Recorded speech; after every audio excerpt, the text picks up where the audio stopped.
Welcome back to the Fit Minute Podcast, where we talk all things health, fitness, and lifestyle. I hope you enjoy the show. Welcome back. I'm your host, Gabby Mazar, and on today's episode, I have Jonathan England. He is the founder of Earth Waking Eco Village and the author of If I Die Before I Wake, which is a book that instills foundational skills to enable people to tap into their deepest desires and unlock potential and uncover their gifts and paths, as well as more. So thank you for coming on this show today, Jonathan. How are you? Doing great. Yeah. Thank you for having me. I'm excited to talk to you today. This is the first time I've had somebody on this show that has an eco village, lives in an eco village. So that's pretty exciting. So why don't you tell us a little bit about yourself and your journey to your awakening, or your journey to living and founding an eco village? Yeah. So it's quite a journey. Where will we start? Where will we go? So I was my younger adulthood, I was a broke, ignorant, blackout drunk, atheist beach bum. How that part of the journey ended is I rented a car at a stoplight when I was blackout drunk one night. I came to when I'd hit the car and like, what happened? And I just realized I was driving. I tried to run, but there was a cop that was sitting at the stoplight, just so happened to be sitting right at that stoplight, and pulled me over like less than a mile down the road, and I wound up going to jail. Sitting in jail, I was face to face with myself. I couldn't run anymore. I couldn't hide anymore. I couldn't numb anymore. Because the reason I was blackout drunk is because there's so much pain in me that I was trying to pack and stack. I didn't know what to do with it. And I was just depressed. And that was the only kind of escape I had, was just blackout drunk. So now here I was stuck in jail, having to feel my feelings, Be confronted with all of that. The shame, the guilt. I couldn't run, I couldn't hide. And so, but what happened when I was there, stuck with myself, I had a thought. It was like, John, you could have killed somebody. Now, nobody got hurt, but they could have. And I'm like, yeah, I know I could have killed somebody. And I feel the shame. I feel the guilt. I feel the judgment. I get it. But there's the voice was like, but wait, no, but listen, you could have killed somebody. I'm like, yeah, I know. And the voice says, but if one of your decisions could hurt somebody, another one of your decisions could do what? And I'm like, well, they could help somebody. Aha. So John, your decisions could hurt somebody or help somebody, which means your decisions matter. And if your decisions matter, that means you matter. I'm like, oh, and I realized at that point, the reason that I was, broke, ignorant, blackout, drunk, atheist, beach bum, because I didn't think that I mattered. And so someone who has the identity of I don't matter, they do stupid things.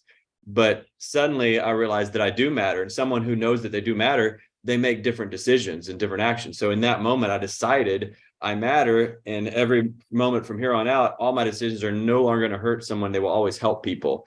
And that was the beginning of my awakening process. So my book is about these 5 levels of consciousness, or 5 states of conscious orientation, 5 ways to perceive reality. And so it's the journey through these 5 levels. My book is the path, the proof, and the process. The path is the roadmap. The proof is my journey through the 5 levels. And then the process are the kind of the tools, the cheat codes, the ways to transcend in the trance of each level. So what I just described to you of my awakening journey, that was me leaving level 1, which is called disoriented, where you don't know where you're going and you're a victim of circumstances. And I went into level 2, which is called goal oriented. So I set a goal that from now on, my decisions, my actions are going to help people. And then I'm like, well, how am I going to do that? And so I said, well, I'm going to build a family. I'm going to and I'm going to create a family and give them a life that I, always wanted, and just give them the life that they deserve, kind of thing. And so I'm like, well, how am I going to do that? And so I decided I needed to make a lot of money. I'm like, well, how am I going to do that? And I picked real estate investing. And, within my first 18 months, once I decided, I found a mentor. And once I had decided, I found a mentor, paid $10,000 that I didn't have to sign up for his program. I wound up within 18 months making $400,000. Within 2 years, I built a multi-million-dollar empire. I became the guy, his name was Dean Graziosi. I became his #1 student in 2012. But that was the beginning of my journey. So now I'm in level 2, very successful. But what I then realized was how it happened so fast is because I got a recipe. Instead of asking somebody who does not have what I want how to get it, I asked somebody who did, paid for the recipe, paid for the course, so I could get the recipe, so I could, and I just implemented it. I did what exactly step by step what it said, and it worked. And so then now I had money, and I know how I got it was because I got a recipe. I went through personal development, and then I so then I kind of got addicted. I'm an all in kind of guy. Well, I was blackout drunk every night because I'm all in. Like if I'm gonna get drunk, I'm all the way. Whatever I do, I'm going all the way. So now I became all in for personal development. And I wound up, at this point, I've invested over $500,000 in personal development, just going to events and courses and trainings and all that stuff. And so I grew pretty rapidly from gaining recipes, gaining tools, getting mentors. But that can only take you so far along the journey. From that only got me really developed into level 2 and set me up for level 3. But from that point, it was a journey alone. I had to cut the trail myself to get through level 3, 4, and 5. But one of the things also why I live in an eco village, why I created an eco village, was because when I went to these personal development events, I'd go like Tony Robbins event, and it's like, wow, it's amazing. And all these people were just like alive, and they had dreams and they had goals, and it was like really amazing. But then I'd have to go back into what I call it the old world. It's the new earth and the old world. I'd have to go back into the old world where everybody just, you're walking around all dead, and if you get too happy or share a dream too big, you get people tear you down. And like, I don't want to go back. Why can't I just live where we stay alive, where we keep dreaming, we keep growing?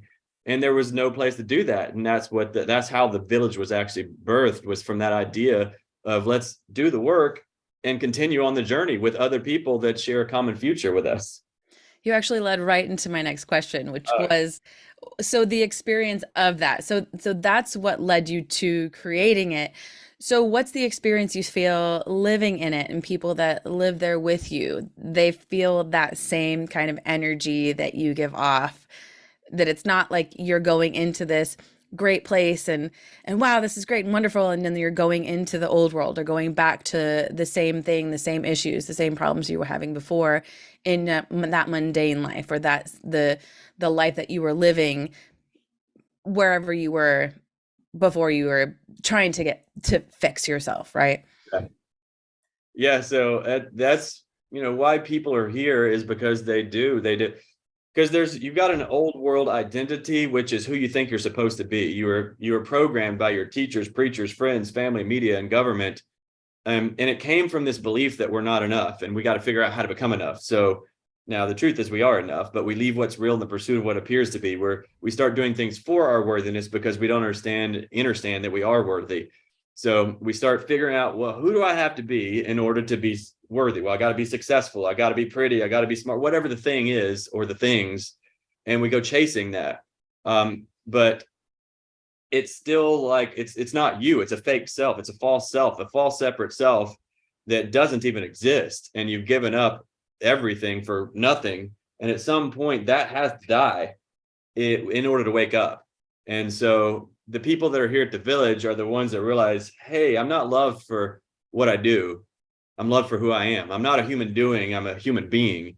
And they're committed to the journey. I say it's an 18-inch journey from the head to the heart, from the mind through the emotions to the heart, from slavery to freedom, from Egypt to the promised land. So it's the people that made the decision to go in, to take responsibility for their reality and realize that it's a complete inside job. So that's why people are here, to wake up to their true self. I say there's an ideal self, which is who you think you're supposed to be. It's your mask. And then there's a real self, your emotions. So the ideal self is your mind. The real self is the emotions. This is what you feel underneath the mask, underneath the fake smile. You really don't feel, you feel like, well, I'm not enough. I'm not smart enough, whatever. But then underneath that, if you can go through that, you can get to your true self, which is, this is your soul, your infinite, internal, perfect being. So this village is for the people that have made the commitment to make the journey from their head to the heart, to the kingdom. Seek first the kingdom, all else will be added. So they've decided. And I always say, stop hanging out with people share a common past, hang out with people share a common future. So this is for people that share the common future of making it to the kingdom within. And then we birth the kingdom without, from the inside out. And what is it like? What do you do? What do you do We there? all do something different. So it's a thing at Earthwaking. Our core message here is your only job for being alive is to be you. the only way you can possibly fail is by trying to be something you're not, and your difference is the only thing that can make a difference. So we're all different and we all do different things here, but we're living here, uh living in our true selves, our true identity, our, like, it's like we're colors of the rainbow. There's only one light, but there's infinite amount of colors, and so we all express differently. So like some of the people just love working in the garden, so we're a regenerative community where we've got our own food and water and energy, shelter. Right. um, but some of the people just love, like, we've got massive greenhouse, the whole place is food everywhere, which is food forest everywhere. And some people just love working with that. Some people love, like, it's just whatever the thing is, they do their thing that they were built for. But we all, every morning we eat breakfast together, and we've got this game that we call dysfunction. And so there's two things that make us, specifically this unique aspect of the new earth, different than the old world. One is radical transparency. The truth will set you free. So it's like nothing is hidden here. You don't hide anything. You can't even hide here if you wanted to. But two, we put the fun in dysfunction, because the reason people are hiding is because they're ashamed. They've got all this guilt and shame and judgment. And so when we put the fun in dysfunction, it brings this shit to the surface, and then they can let it go. And so we got this game we call dysfunction, and how it consists of what we call the litter box that we put in the middle of the table, the breakfast table. We got a huge circle breakfast table. In the litter box, that's where you put your shit. And so the shit is, if you experience anything other than peace, love, and joy, then you have to be lying to yourself, because love is the only thing that exists. So once you experience something other than love, it's a trigger. It's something coming to the surface. So rather than pack and stack and shoving it down, you throw it in the litter box. Now, when it goes in the box, it's your shit. In the morning, when we pull it out, it's our shit. And we do breakthroughs to find it all inside of all of us. Because if it's in any of us, it's in all of us. And we we do breakthrough processes to make the journey, and to let go of the small self, that's the identity of believing that, we're not enough or whatever. And so we do that every day. And sometimes we'll sit there at that table for a few hours. Sometimes we'll sit there at breakfast and we don't even leave. It's lunchtime, and lunch comes out and we're still sitting at the table because we're just doing so much work. And then the work that we're doing here, it's like, it's for all of humanity, because at some point you realize that there's only so many dysfunctions. There's so many paths that people can take, of dysfunction. And, we've dealt with pretty much anything you can think of here. So it's, so it's a lot of fun. There's no, we confront the dysfunction. We say fear comforts dysfunction, love confronts dysfunction. So we confront the dysfunction, but it's an enjoyable experience. Unless, like, if you're the one on the hot seat, because you'll put your stuff in the bucket, but you also, if you see somebody else that's triggered, then you throw their stuff in the bucket. Like, hey, so-and-so was triggered because of this, and you throw theirs in the bucket. So when you're the one on the hot seat, it's not so much fun in the moment. Sometimes it is. Sometimes, but the suffering comes from resisting what is. So if you resist, then it kind of, it's not, everybody else is laughing, but you're not. But then on the other side, you're laughing too. So Yeah, because we all have our shit, yeah. Everybody has something. We've all had trouble. We've all been through something. Everybody's had experience or felt that way. We all do, every single person. So it's not like, and I'm sure we all share some sort of experience with other people too. So it's not like you're on an island by yourself experiencing this, right? Yeah. You've got your own flavor of whatever that dysfunction is, Sure. because the core of it is a belief. Like, because as I shared earlier, I was a broke, ignorant, blackout, drunk, atheist beach bum rear-ending car at a stoplight, because that was the identity. I didn't know that I mattered. I didn't know that I was worthy of love. And so that's where the actions came from. And I shifted my identity, and now there's new action. So you'll know them by their fruit. So your fruits are the results that show up in your life, but your thoughts are the seeds. Your mind is your garden. So the beliefs lead to the emotions, lead to the actions, lead to the results. But if you want new fruits, you got to sow new seeds. If you want new results, you got to take new beliefs, new ideas about who you are.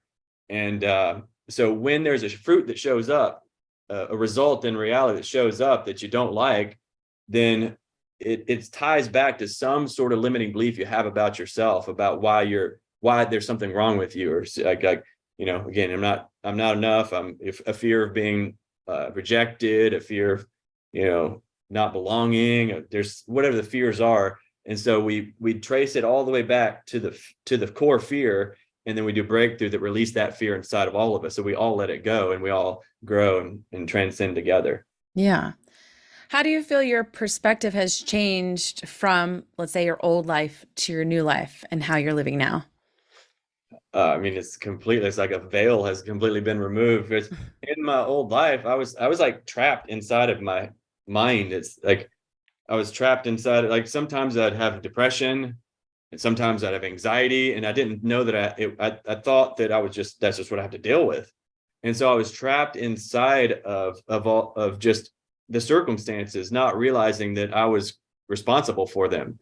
So one of the core things here is that uh, as we speak about awakening, that making that journey, how you make the journey to your heart, to the truth, to awakening is through responsibility. You take 100% responsibility for your reality. So I can see very clearly if anything shows up in my reality, it appears without, though it is within. This world is just a mirror reflection. So you can see it so clearly in this reality that we sit inside of now. Nobody here has it's really weird if when you see a blame shoot up, if you see yourself blaming someone or something, or you see somebody else blaming someone or something, it's really weird here. In the old world, everybody blames everybody. It's it's the government's fault. Oh, it's Biden's fault. Oh, it's Trump's fault. Oh, it's COVID's fault. Oh, it's my boss's fault. Like everybody, but here that doesn't exist. And it's really weird when you see yourself or somebody else blame, you're like, well, that's really strange. Why am I doing that? So it's really going from blame to responsibility is like a key thing that it's very drastically different here in where we are in the new earth versus where the old world is.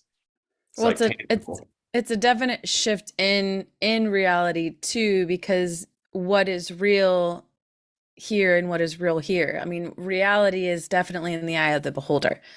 So, the reality of what you see as blame is normal. And now what you see as, wait, there is no blame. We're Yeah, responsible here. Like that's the reality of it. Taking responsibility and owning your part in whatever is playing out is a whole different kind of awakening, I guess. It's an awakening to your part that you play in whatever is happening in other people's lives.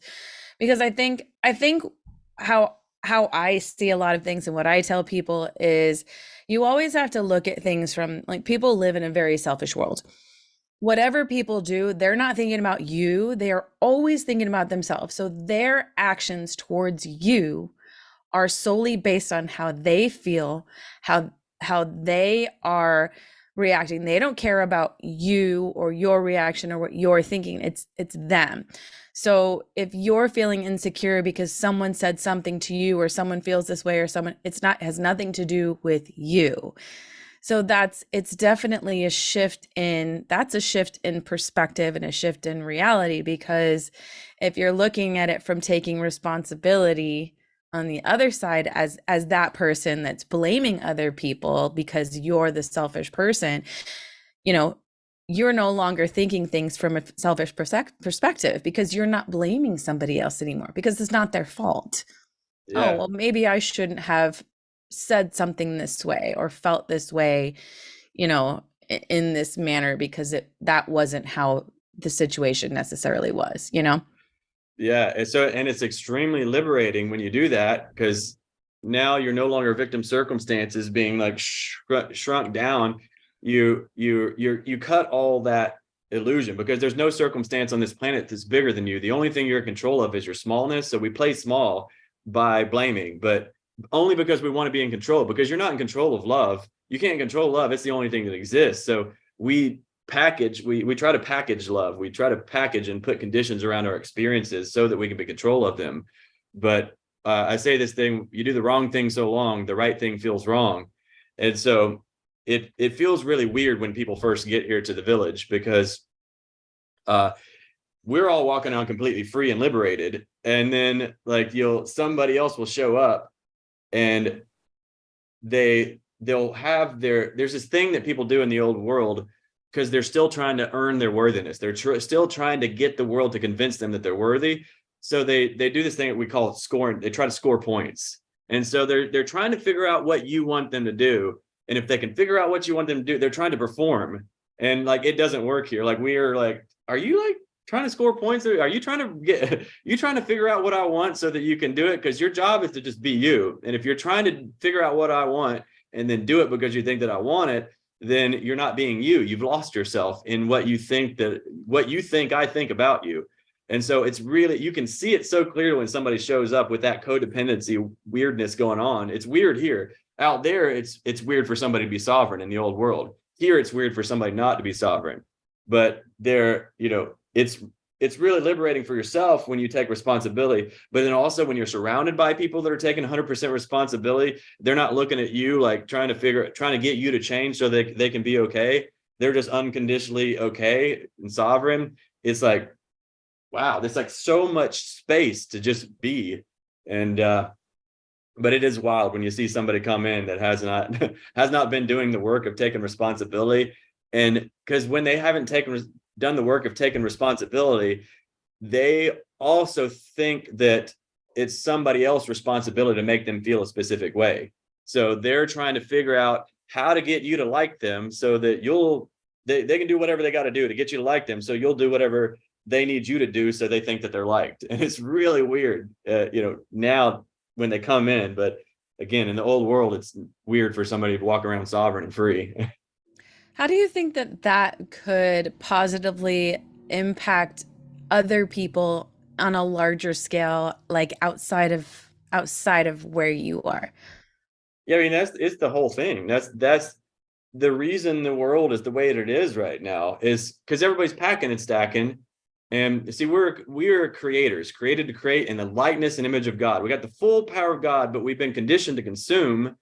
We're creators conditioned to consume. So we shifted the identity from creators to consumers, and now we're living as consumers like these black holes.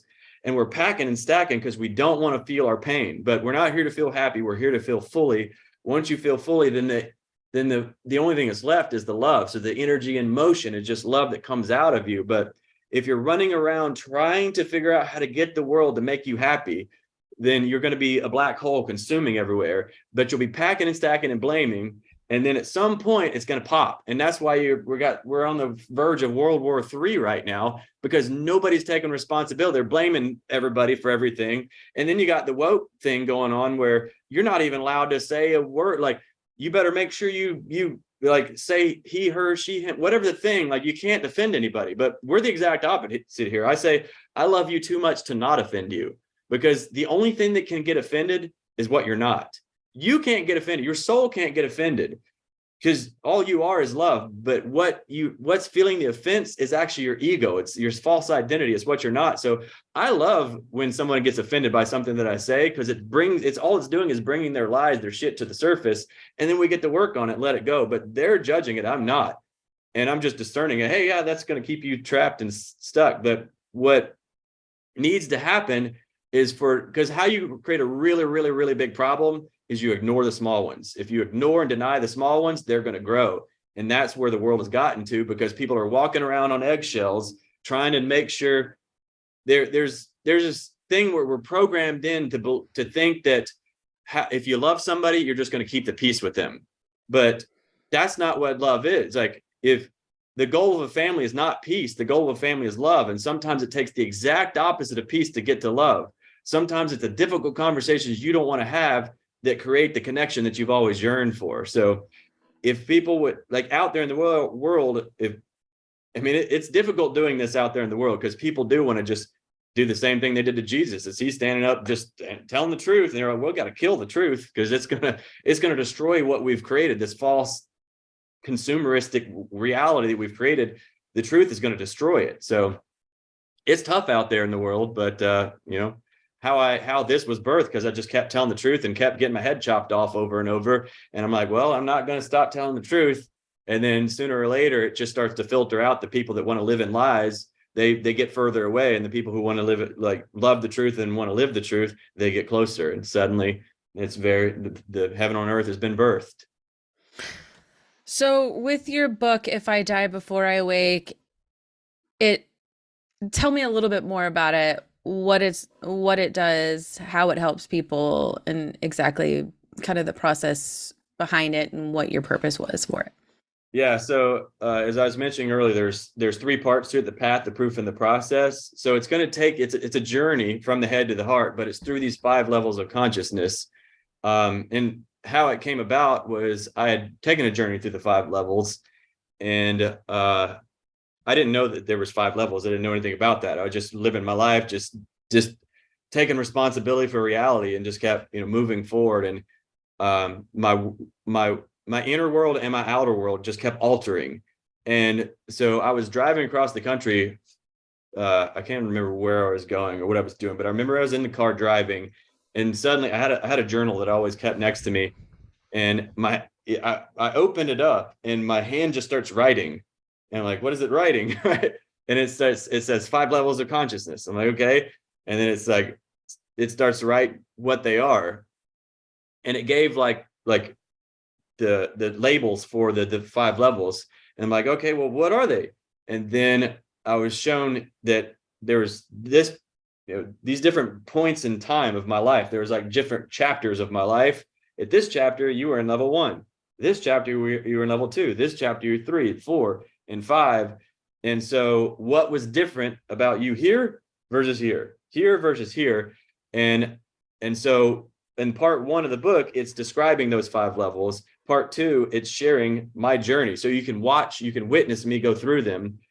And because you learn best when you don't know that you're learning, as you're just like watching a movie or reading a story, and it just starts to happen inside of you because you'll relate to me as you're watching my journey. You'll relate to me, and you'll have an awakening process as you're just hearing me and experiencing my experience. It'll start to awaken you as well. And then again, the part three is the process, which are the tools that you can use, the cheat codes that I found in order to, hey, just don't do that. It's like the recipes. Don't do this, do this. Don't do this, do this. And so the five levels, level one is called disoriented, where you're just like a pinball getting bounced around. You don't know where you're going. And it's the victim mentality. This is where the majority of humanity is in, where you're just, I'm playing the hand of cards the best I can, but I got dealt a crappy hand. This is the best I can do. Poor me. Level two is called goal oriented. This is where you start to say, okay, wait a minute. I'm a creator of my circumstances. If I want more money, I've got to set the goal. I got to either get a better job or build a business or do something. It's if I'm poor, it's because I'm choosing to be, and I can choose not to be. And you start making the decisions and setting the goals and then doing what it takes. And it's like level two is like a not thy will, but mine be done. Ain't nothing going to stop me from my goals. I'm doing it no matter what. And so you keep setting the goals and taking the actions, getting the tools, the tactics, the strategies, whatever you got to do to get there. Now, level one, you live in the past, which creates depression. Level two, you live in the future, which creates anxiety because you're still attached to the outcome. You're waiting until you get the thing in order to feel happy. Once I get that house, then I'll be happy. Once I get that spouse, then I'll be happy. Once I get that bank account, once I get that car, whatever the things are, the goals that you're setting, you think those goals are going to give you something. But at some point in level two, you're going to realize it's never enough. I thought it was $1 million going to make me happy, and now it's not enough. I need $10 million, and you just keep going. I thought it was a wife that I needed, but now it's a wife and a girlfriend, right? It is like it's never enough, no matter what. And then at some point, so all of humanity is going through these five levels. What happens to the individual happens to the collective. What happens to the micro happens on the macro. And so each individual is going through them, but all of humanity is going through. And humanity collectively is in level two. Even though the majority is in level one, the collective consciousness is in level two because that's what they think the end of the game is. So that's where they're giving up everything to be successful, to consume enough so they'll finally be happy. But humanity has to get to level three, or we'll destroy ourselves by destroying our environment, because we're just destroying the planet because we've been trying to consume happiness, but it's never going to happen. And that's why there's the outer reflection of what's going on inside of ourselves. We've destroyed rainforests, destroyed so many different species of animals. So we've got to get to level three, which is When you get to level 3, it's when you move into the present moment and you merge with everything. It's called journey oriented because you realize it's not about the destination. It's about enjoying the journey. You release your attachment to outcome and you just become one with everything for all of eternity. You leave time and space and you enter into the oneness. And you realize that everything that you've been looking for, it was you, it was in you, it was you the whole time. So that's level 3. It still goes on a little more, but if you can just get level 3, you'll be good to go. That's the death. So there's a death and then a resurrection. Level 3 is the death of who you're not. It's the death of your ego, the death of your separate self. And then level 4 and level 5 is when it resurrects. Level 4 is when it resurrects. Level 5, I call level 4 value oriented, because now that you found everything you're looking for, in level 3 and level 4, you start to, like a fountain, you start to overflow it out into the world because you got plenty. It's an infinite well, and you realize it's in giving that we receive. And the more you give of it, the more you receive of it, because we're all one and you're only can ever just give to yourself. And so you provide value in level 4, but then level 5 I call soul oriented. And this is the level of not my will, but thine be done. And the reason level 5 is important and distinguished from level 4 is because you can't see the picture when you're inside of it. Level 3, you leave the picture. You're not in a small separate self. You're one with everything. Level 4, you enter back into this limited perspective, but carrying the awareness of the oneness. But you're still only using your own kind of guidance. You remember the oneness, but you're living in the separate self, and you're doing your best to bring the oneness into the world, but you can't see the picture when you're inside of it. Level 5 is like you get a GPS, where the GPS, because in level 4, you could be, all right, I'm going to from Alabama to Florida, and you're like, I know the way. I've been this way 1,000 times, but the GPS says take a left right here. You're like, no, I'm going this way. I've been this way 1,000 times, and you really do know what you're doing. Except you don't understand you get like 3-4 hours down the road and there's a bridge out. Now the GPS was trying to tell you to reroute because it knew there was a bridge, but you didn't know there was a bridge ahead because you were looking from a limited perspective. So level 5, you say, not my will, but thine be done. You surrender your life over and let it be guided from the oneness while you're perceiving everything from the separate self. And so they heaven and earth merge in level 5. That's a lot. Yeah, I know. A Yeah. lot of stuff, a lot of information. I get really inspired and excited about the 5 levels. So, so if people are interested in kind of looking inside and trying to find themselves, find skills to tap into their inner being, into their innermost fears and gifts and all of that stuff, and open up to kind of a new perspective and a new way of thinking, how would they find you or find your book? You can find my book if you go to findyourpurposebook.com. You can go and just put your name and email address in. You can download it for free, the PDF version and also the audio version. And you can go to jonathanearthwaking.com. It's JONATHAN,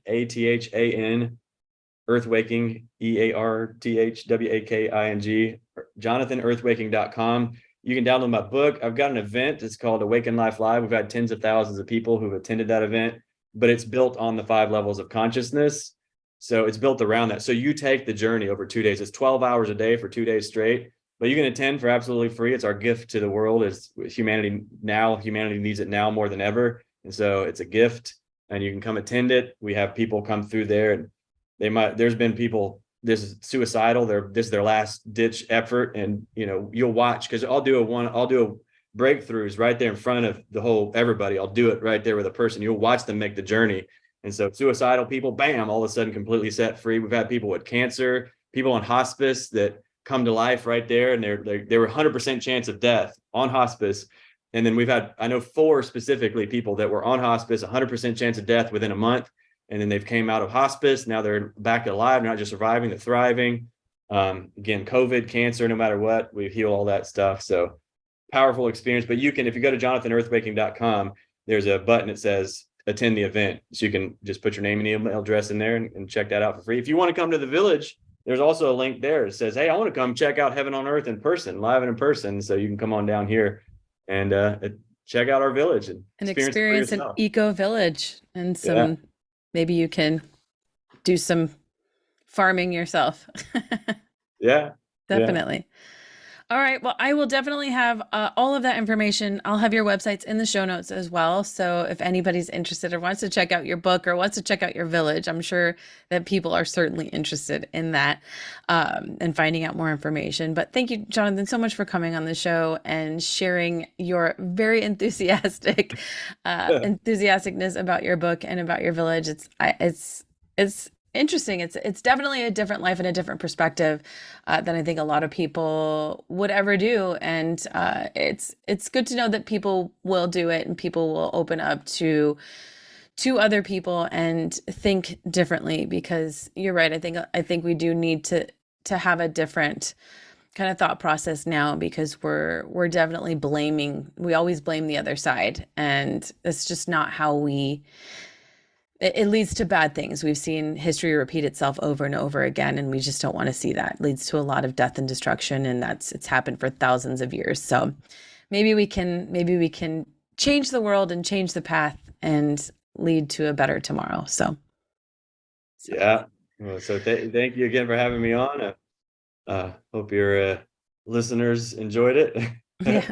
Thank you so much. I do appreciate it. And all of that will be in the show notes, and I'll link that so they can find your book. But thank you everyone for listening, and we will see you all next week.